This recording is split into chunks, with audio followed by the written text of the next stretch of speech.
गणेशाय नमः। ओम श्री अस्वस्थ वृक्षाय नमः। मूलतो ब्रह्म स्वरूपाय, मध्यमो विष्णु रूपाय, अग्रते शिव रूपाय वृक्षाय ते नमः। आयु प्रजाम धनम धान्यम सौभाग्यम सर्व संपदम देहि देहि महावृक्ष त्वम ही शरणम। गणेशाय नमः।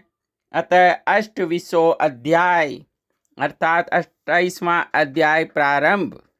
सूत जी ने कहा, इस कथा को श्री कृष्ण जी अपने अत्यंत प्यारी सत्यभामा को सुनाकर स्वयं संध्या करने के लिए राजभवन में गए।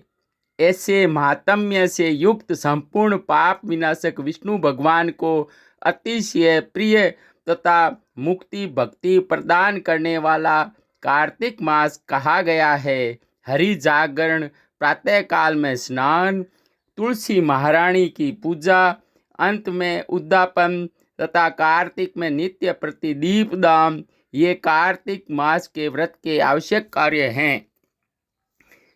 इन पांचों व्रतों को जो प्राणी पूरे कार्तिक मास भर करता है वह मुक्ति तथा भक्ति दोनों फलों को प्राप्त करता है।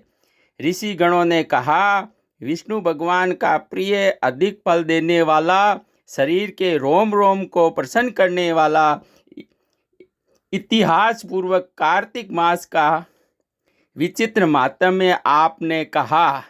मोक्ष को चाहने वाला तथा भोग के इच्छुक प्राणियों को अपने दुख विनाश के लिए कार्तिक मास का व्रत अवश्य करना चाहिए। आपने कहा कि कार्तिक व्रती किसी संकट में फंस गया था, किसी भयानक स्थान अथवा जंगल में रहे या रोग हो जाए तो भी कार्तिक का व्रत किस प्रकार करें, क्योंकि अतिशय फल देने वाले इस व्रत को किस प्रकार भी नहीं छोड़ना चाहिए।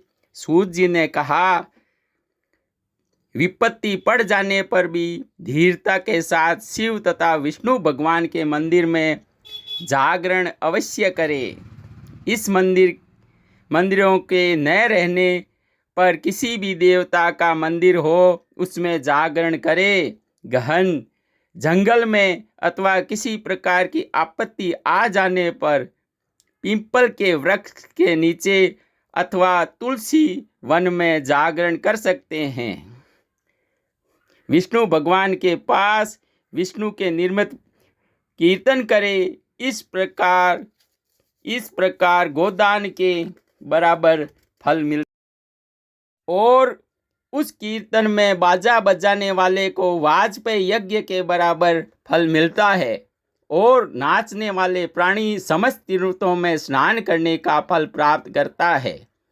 किसी एक आपत्ति में पड़ जाने से अथवा रोगी हो जाने से यदि कचाती जल भी न मिले सके तो केवल विष्णु भगवान के नाम मात्र से मार्जन ही कर ले। यदि उत्तापन की विधि न कर सके तो व्रत की पूर्ति के लिए ब्राह्मणों को भोजन मात्र करा देवें, क्योंकि अलक्षित रूप से विष्णु भगवान के ललित स्वरूपी ब्राह्मण ही है।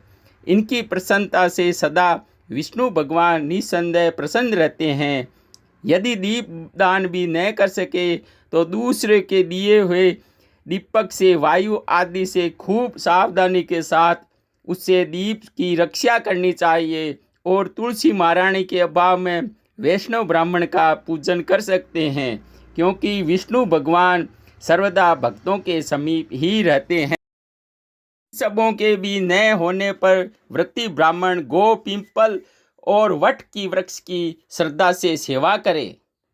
शौनकादिक ऋषियों ने कहा, आपने गो तथा ब्राह्मणों के सदृश पीपल और वट वृक्षों को क्यों बताया है? सब वृक्षों में ब्राह्मण सदृश पीपल और वट के वृक्ष पूज्य क्यों माने जाते हैं? सूत जी ने कहा, पीपल का वृक्ष साक्षात विष्णु भगवान है, बरगद का वृक्ष साक्षात शिव है और पलाश का वृक्ष साक्षात ब्रह्मा है। इनके पूजन, सेवा तथा दर्शन से सब पापों का नाश हो जाता है। ऋषिगण कहने लगे कि हे धर्मज्ञ, इन लोगों को इनमें शंका है कि ब्रह्मा, विष्णु तथा शिवजी ब्राह्मण रूप क्यों हैं? आप कृपा कर कहिए। सूत जी ने कहा, प्राचीन काल में किसी समय शिवजी और पार्वती जी किसी एकांत में भोग विलास कर रहे थे। इसी समय इनके विषय भोग में विघ्न करने के लिए ब्राह्मण का रूप धारण करके अग्नि वहां आ गए। भोग विलास में आनंद का नाश हो जाने के कारण क्रोध से कांपती हुई पार्वती ने समस्त देवताओं को श्राप।